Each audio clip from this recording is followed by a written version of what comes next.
오늘 우리가 함께 나눌 말씀은 요한복음 18장 25절부터 27절까지 말씀입니다.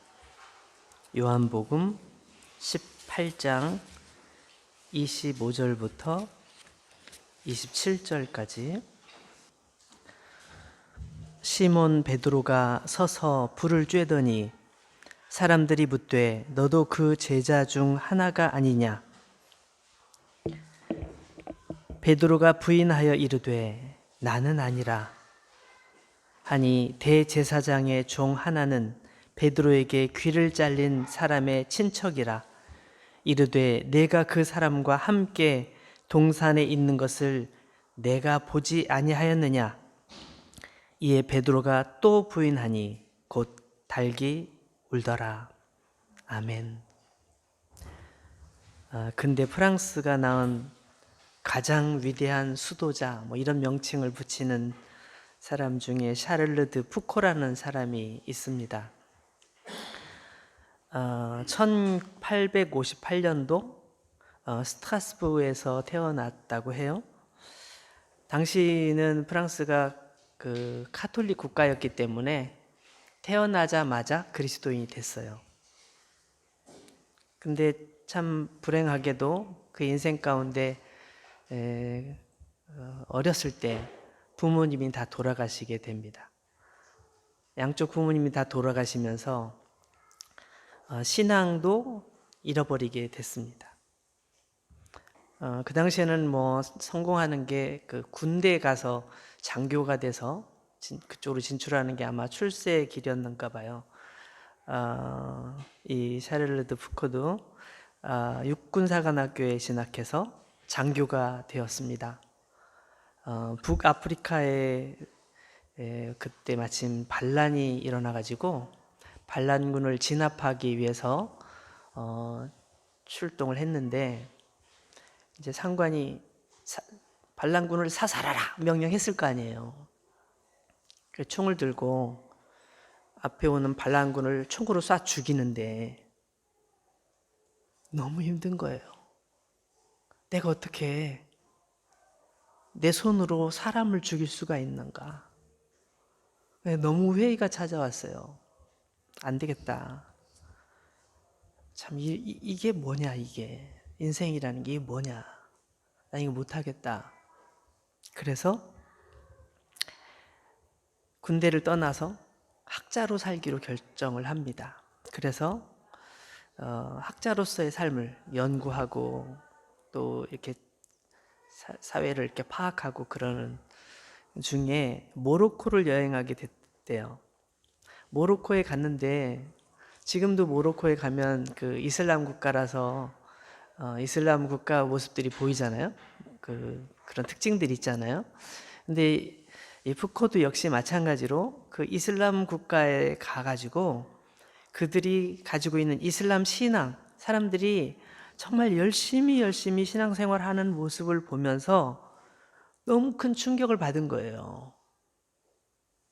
자기가 옛날에 가졌던 신앙에 대해서도 생각해보고 우리가 누구를 정말 참신으로 섬겨야 되는지, 이슬람 신앙이 저 사람들은 저렇게 신앙생활 열심히 하는데 저게 정말 어떤 의미가 있는지 그런 고민들을 많이 하면서 다시 하나님을 향해 마음을 열게 됐대요. 그래서 다시 기독교인이 된 거예요. 예수 믿는 사람이 된 거예요. 그리고 오랜 기간 동안의 수도원 생활을 하면서 나이가 43세가 되었을 때 신부 서품을 받았어요. 그러면서 내가 세상에서 가장 힘든 사람들, 고통을 당하는 사람들, 정말 사람들에게 소외된 사람들, 그런 사람들을 도와줘야 되겠다. 그래서 그런 사람들이 제일 많이 살고 있는 것이 어딜까 하다가 그래도 아프리카지. 그러니까 아프리카로 가게 된 거예요.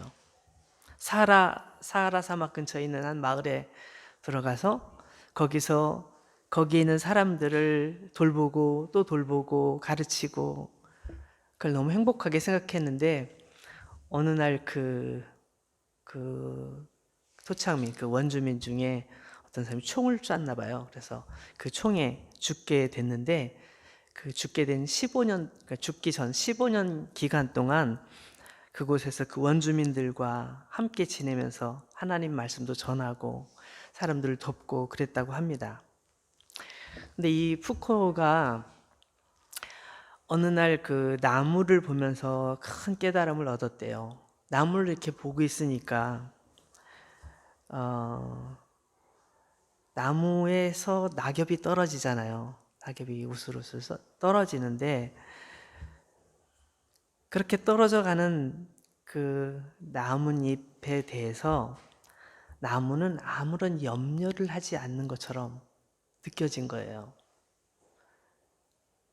잎사귀가 떨어지지 않게 하기 위해서 막 붙들려고 애를 쓰지도 않고 그냥 떨어지면 떨어지는 대로. 우리 흔히 볼 수 있는 거잖아요. 가을이 되면 나뭇잎이 낙엽이 떨어지잖아요. 예쁘게 단풍이 들었다 떨어지는데 이분은 그런 각도로 보게 된 거죠. 왜 저 나무들은 자기 몸에 붙어 있는 여름 내내 파랗게 붙어 있었던 잎사귀들이 떨어질 때 그것에 대한 미련이 없을까? 그냥 떨어지는 대로 내버려 둘까?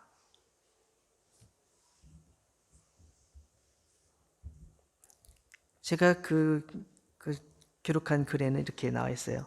떨어지는 자신의 잎이나 부서져 나가는 가지에 대해 아무런 염려를 하지 않는 것이었습니다.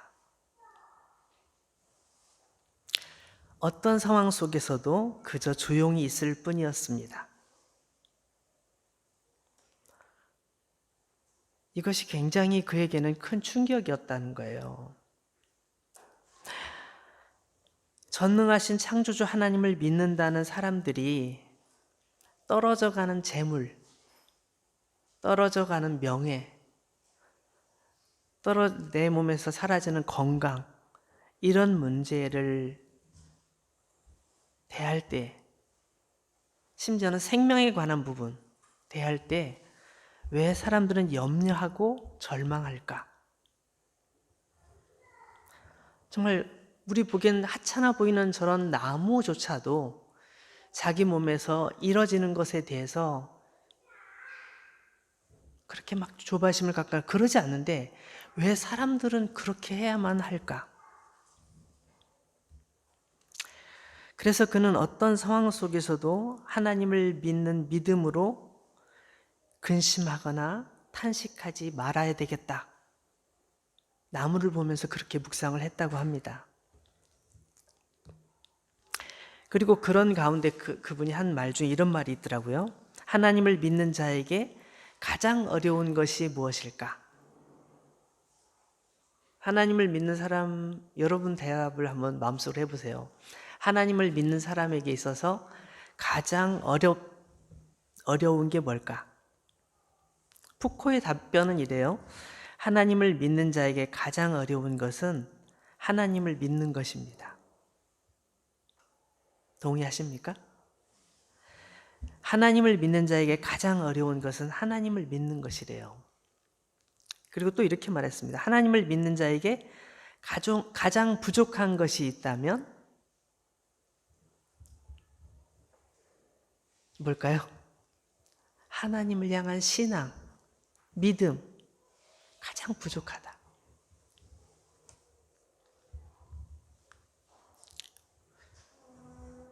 우리는 말이죠.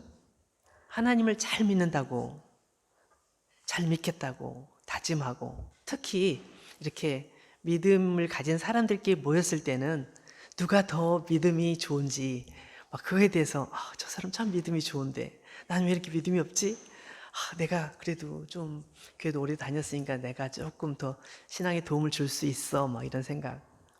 여러분 교회에서 인정받는 방법 알려드릴까요?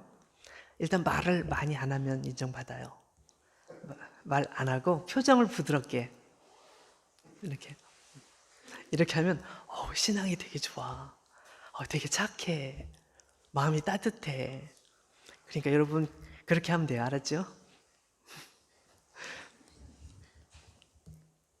사람들 앞에서, 특히 신앙을 가진 사람들 앞에서 인정받기는 되게 쉬워요. 그렇지만 그 사람들의 무리를 떠나서 혼자 남았을 때, 그리고 그 상황 속에서 어떤 문제가 생겼을 때,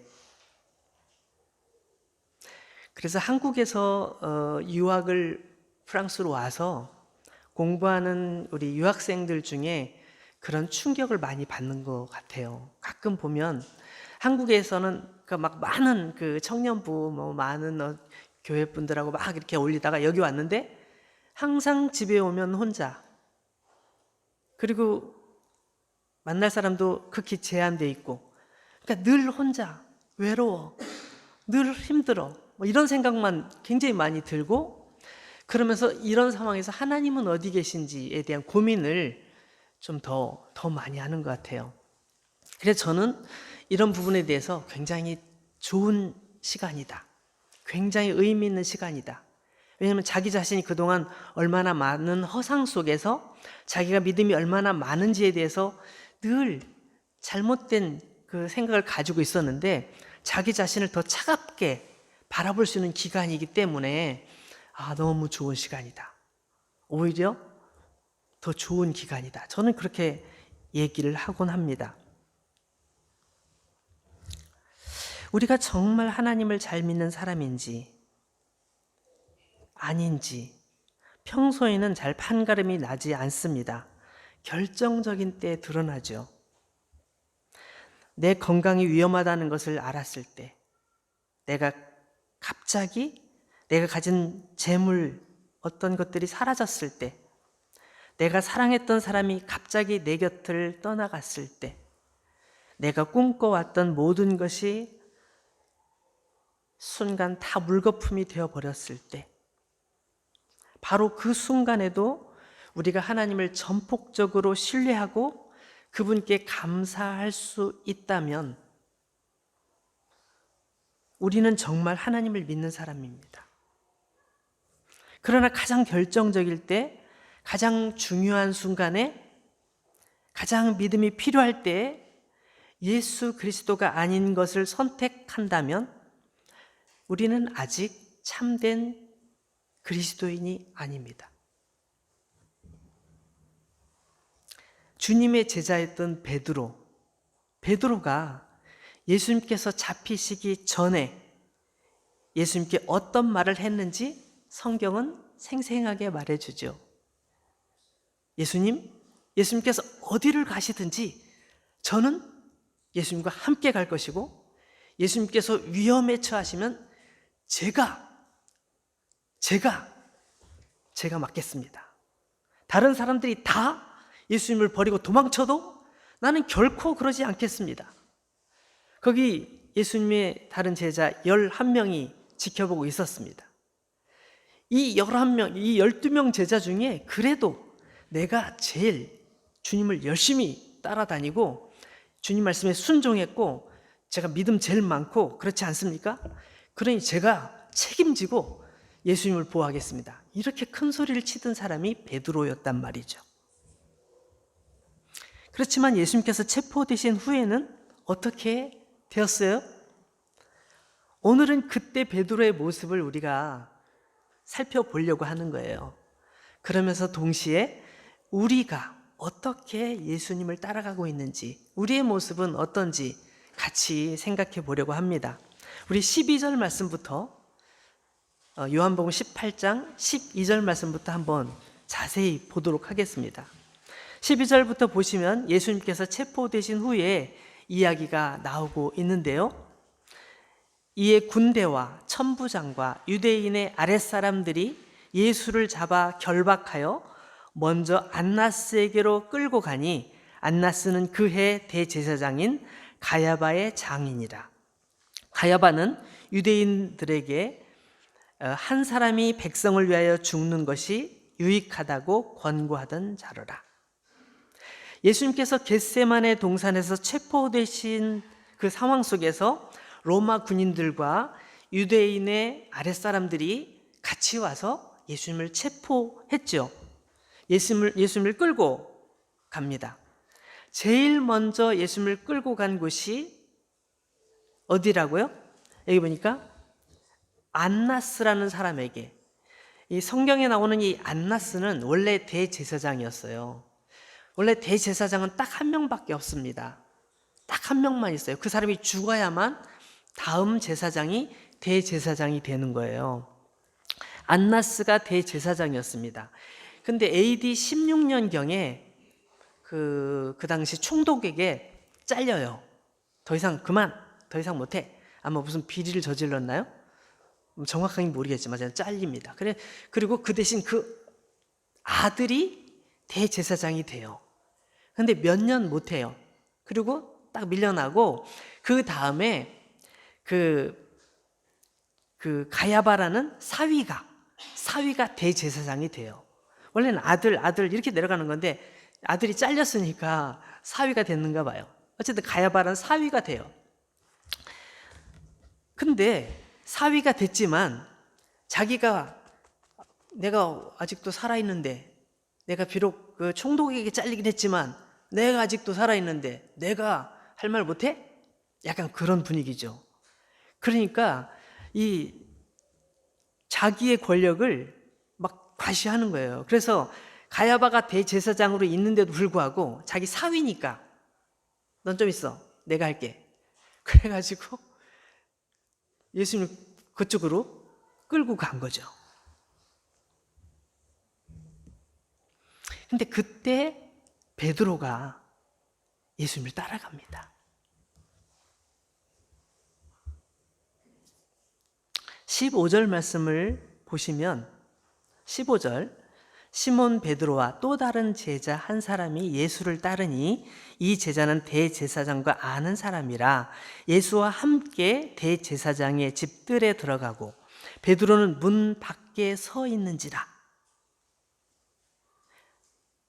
베드로는 문 안으로 들어가지 못해요. 문 밖에 있어요. 근데 그 다른 제자는 정확하게 누군지 모르겠어요. 이 사도 요한복음을 기록한 사도 요한일까요? 정확하게 모르겠지만 여기는 안 나와 있으니까 어쨌든 한 제자는 그 대제사장하고 좀 알아. 그래서 그냥 들어갔어요. 근데 베드로가 못 들어오고 문 밖에서 되게 불안하게 있으니까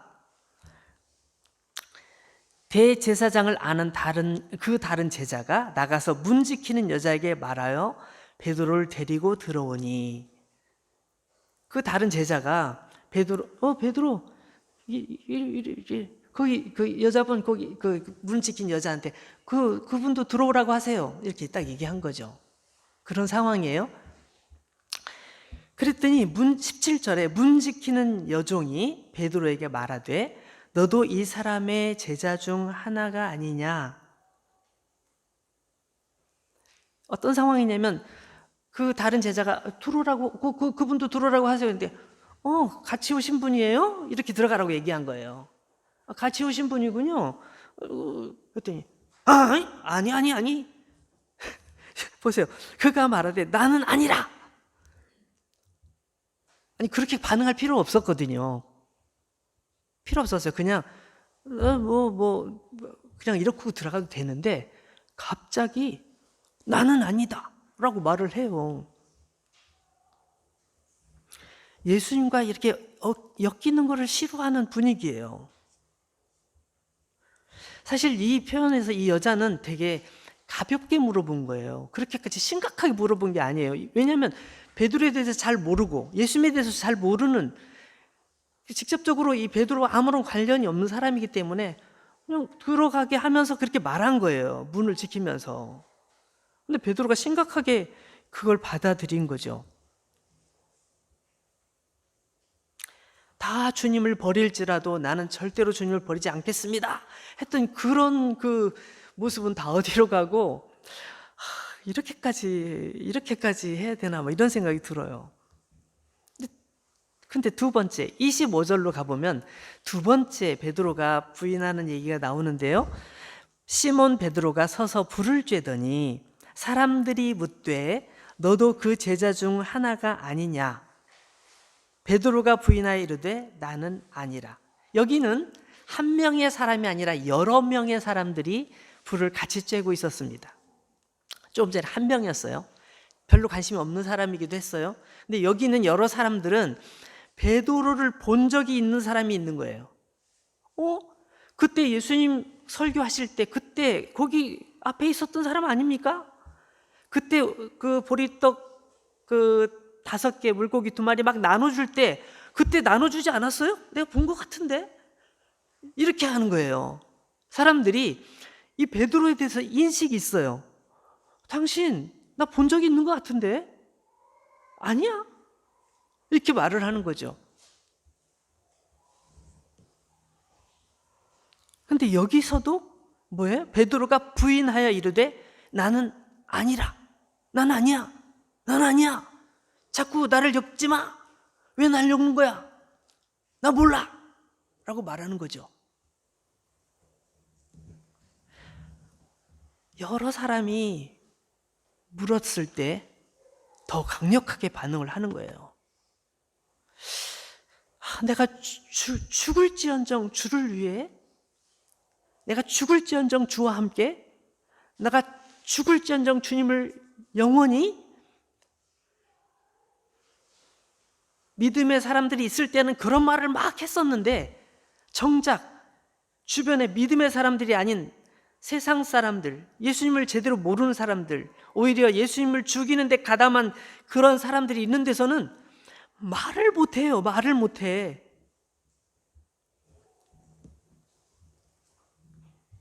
결정적인 건 26절에 나옵니다. 26절을 보실까요? 대제사장의 종 하나는 베드로에게 귀를 잘린 사람의 친척이라. 이르되 내가 그 사람과 함께 동산에 있는 것을 내가 보지 아니하였느냐.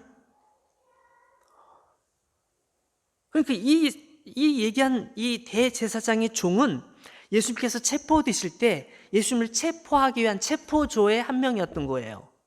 예수님 체포하러 갔는데 그때 우리 친척 말고라고 지난번에 나왔죠? 성경에. 말고의 귀를 탁 칼로 뽑아서 자른, 당신 잘랐잖아. 내가 봤는데 그때 예수님께서 이렇게 귀를 들어서 붙여줬기 때문에 말고 귀가 다시 회복됐지. 당신이 칼로 자르는 거 내가 봤어. 이건 베드로에 대해서 정확하게 하는 거죠. 처음에는 정확하게 모르는 한 여자, 여러 사람들이 얘기했고 한 사람은 확실히 본 거예요. 확실히 본 거예요.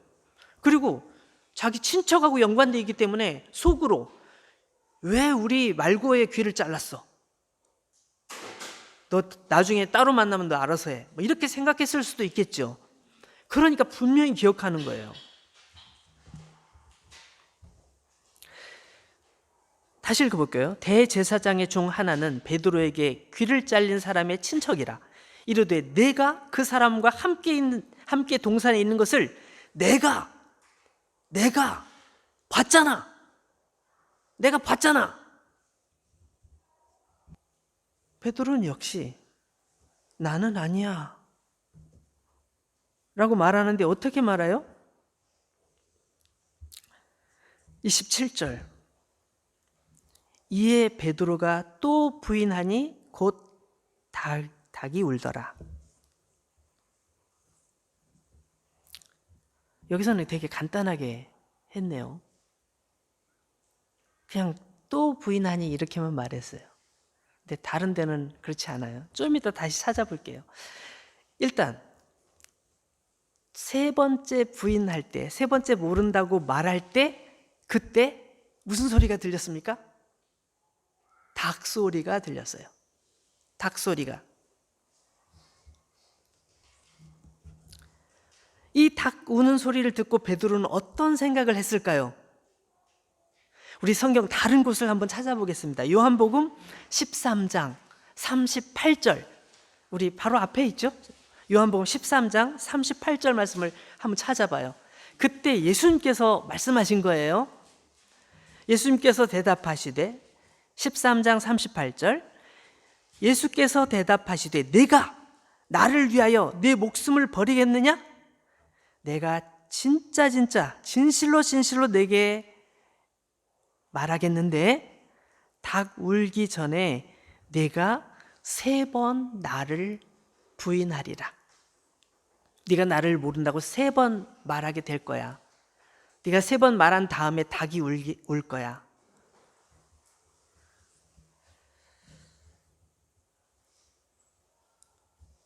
마가복음 14장에 보면 좀 더 자세하게 나와 있습니다. 마가복음 14장을 다시 찾아보세요. 거의 똑같은 내용인데 마가복음 14장에는 하나가 더 추가되어 있어요. 마가복음 14장 30절 말씀을 보면 예수께서 이르시되 내가 진실로 내게 이르노니 오늘 이 밤 닭이 2번 울기 전에 내가 3번 나를 부인하리라. 소름 끼치지 않아요? 닭이 2번 울 거야. 꼭기요, 꼭기요 이렇게 2번 울 거야. 근데 네가 닭이 2번 울기 전에 너는 3번 나를 부인하게 되겠지. 베드로는 그것을 흘려 들으려고 했었겠지만 어떻게 그걸 잊어버렸겠어요? 바로 어제 저녁에 말씀하신 건데. 닭이 2번 울 거야. 너는 그 전에 3번 나를 모른다고 말할 거야. 닭 소리를 듣는 순간 마치 뒤통수를 맞는 것처럼 깜짝 놀라면서 맞아. 예수님께서 그렇게 말씀하셨지.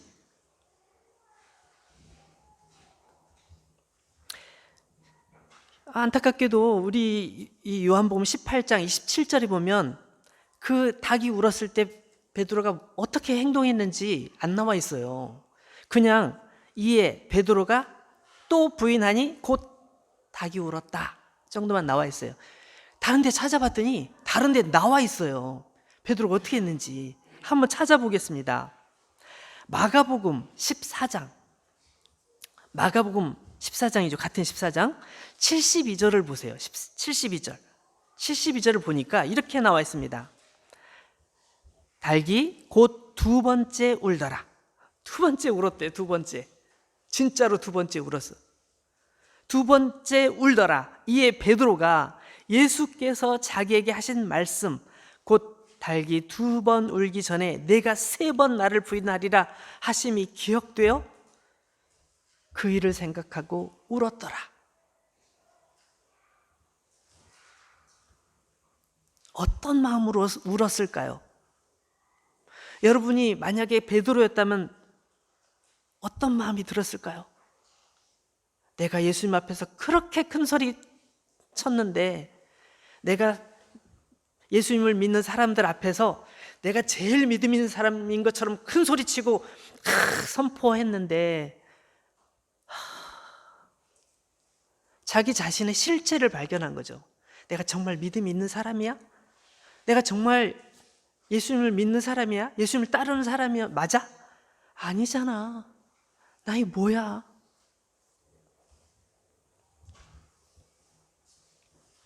베드로가 여종 앞에서까지 두려워하며 부인했던 것은 그가 다른 사람들보다 특별히 더 연약한 사람이었기 때문일까요? 아니에요. 예수님의 12제자 중에 가룟 유다는 예수님을 팔아먹은 사람이었죠. 나머지 10명의 제자들은 그 중에 1명은 이제 따라왔지만 나머지 9명은 다 도망쳤어요. 예수님이 이 법정에 가신 여기에도 근처도 얼씬거리지 않았어요. 다 숨어 있었습니다. 어디 있는지도 몰라요. 근데 베드로는 그나마 다른 사람에 비하면 용기를 내서 여기까지 찾아오긴 했어요. 그러니까 막 아주 정말 다른 제자들하고 비교를 한다면 다른 사람보다 그래도 용기는 있는 거잖아요. 그러나 베드로는 그 용기가 멀리서 손해보지 않을 만큼, 내가 피해보지 않을 만큼의 거리에서 예수님을 바라볼 정도, 그 정도만 있었던 거죠.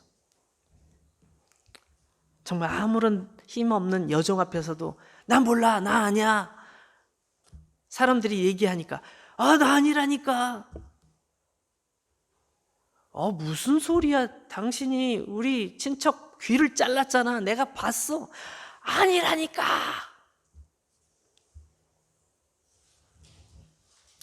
베드로는 너무너무 잘 알고 있는 사실이 있어요. 그 당시에 많은 유대 지도자들이 예수님을 죽이고 싶어서 정말 벼르고 있었어. 벼르고 어떻게 해서든지 죽여야 되겠어. 언제 죽이는 게 좋을까? 어떻게 하면 좋을까? 막 그런데 가룟 유다가 내가 도와줄게요. 언제 넘겨줄까? 내가 예수님 자주 가는데 아는데, 거기서 와서 딱 잡으면 딱 잡힐 수 있는데, 내가 여러분 데리고 갈 테니까 나 얼마 줄래? 얼마 주면? 이랬던, 예?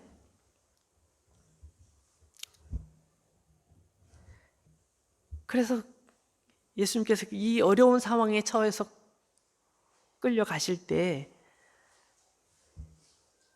다들 도망쳤지만 베드로는 그래도 끝까지 따라가면서 예수님 곁에 있었지만, 그렇지만 베드로 역시 연약한 인간이었던 것을 우리는 봅니다.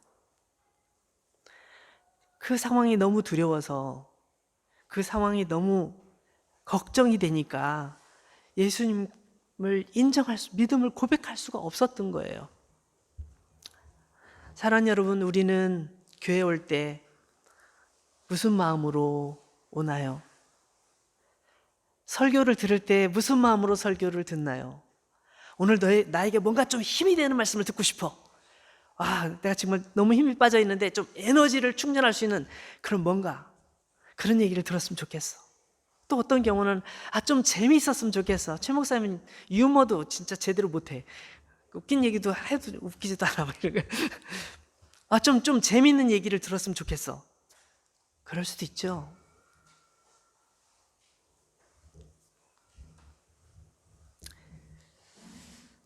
힘이 되는 말씀, 나에게 용기를 주는 말씀, 때로는 재미있는 말씀, 모든 게 다 사실은 필요해요. 우리가 그렇게 하나님의 말씀을 듣고, 말씀을 재미있게 듣고 그 말씀을 실천해야 되겠죠. 그 말씀을 따라 살아가야 되겠죠. 근데 오늘 말씀으로 우리는 다시 돌아가서 베드로뿐만 아니라 우리들도 정말 어떤 결정적인 상황 속에서 우리가 믿음을 가지고 있는지, 지금 이 상황 속에서 나는 정말 내가 믿음이 있는지, 내가 지금 살아가는 방법이 믿음을 가진 사람답게 살아가는 건지, 옆에 사람이 있든 없든, 누가 말을 하든 안 하든, 심지어는 누가 나의 가지고 있는 신앙을 비난하든 비난하지 않든 내가 믿음으로 고백할 수 있는가?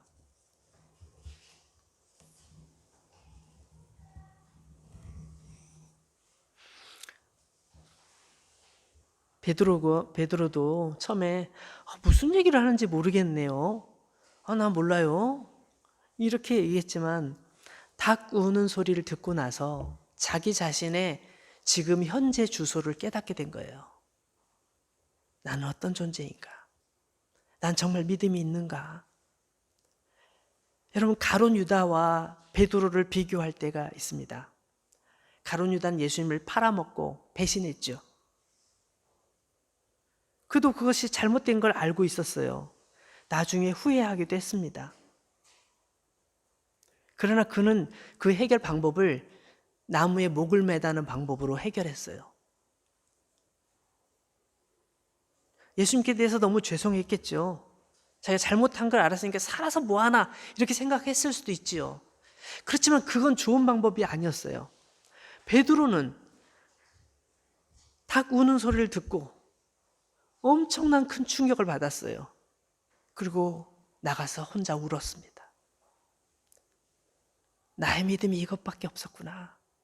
내가 예수님을 사랑한다고 말했지만, 내가 예수님 어디를 가시든지 내가 예수님을 보호해드리겠습니다. 내가 예수님을 지켜드리겠습니다. 함께 가겠습니다. 영원히. 이렇게 큰 소리 쳤지만 그렇지 못한 자기 자신을 발견했을 때 그는 거기서 목맨 것이 아니라, 나쁜 방법을 선택한 것이 아니라 거기서 깨닫고 돌이키게 됐죠. 내가 이렇게 하면 안 돼. 내가 이렇게 하면 안 돼.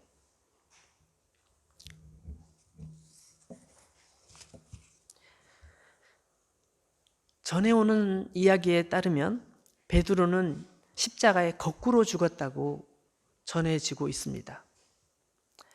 가장 힘든 곳에 가서 복음을 전하면서 예수님의 죽으심과 예수님의 부활하심을 증거하면서 많은 사람들에게 공격을 당하고 감옥에 갇히기도 하고 매를 맞기도 하고 너무 힘들었지만 나는 그걸 피할 수 없어.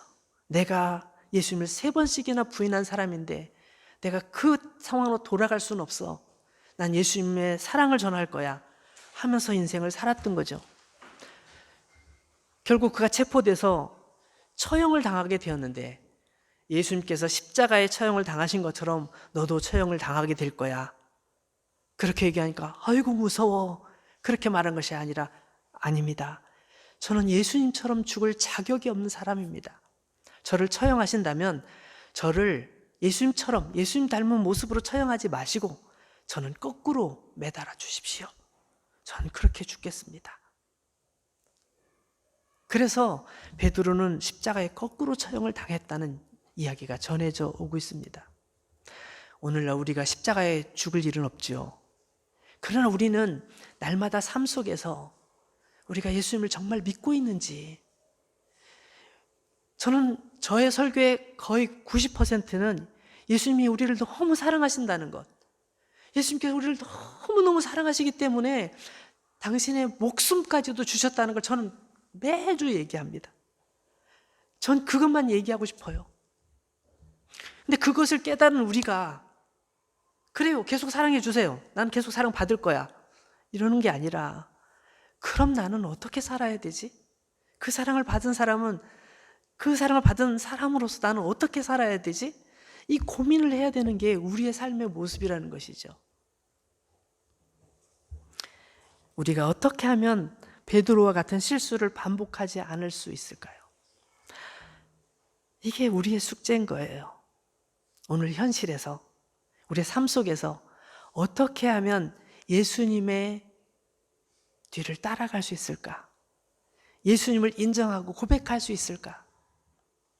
식당에 가서 식사를 할 때 사람들이 볼까봐 기도하는 것이 부끄러운 나의 모습이라면 난 정말 예수님을 제대로 사랑하고 있지 못한 게 맞는 거 아닙니까? 사람들에게 나 예수님 믿는다고 말하는 것을 당당하게 말할 수 없다면 그건 정말 예수님을 사랑하는 게 아니지 않을까요? 내가 비록 부족하지만, 난 많이 부족하지만 예수님 때문에 삽니다. 나 죄 많은 인생이지만 예수님 없었으면 난 정말 더 심각한 사람이었을 거예요. 예수님께서 나를 사랑하시기 때문에 나는 그 은혜 가운데 살아가고 내가 죽더라도 예수님 믿는 믿음 안에서 살 겁니다. 우리가 그렇게 말하는 사람들이 돼야 되지 않겠습니까? 오늘 우리가 베드로의 모습을 보면서 우리의 모습을 다시 확인하고 우리에게 숙제 한 가지씩 줬으면 좋겠어요. 나는 어떻게 예수님을 믿을 것인가? 나는 이번 주를 어떤 마음으로 살아갈 것인가? 같이 기도하겠습니다.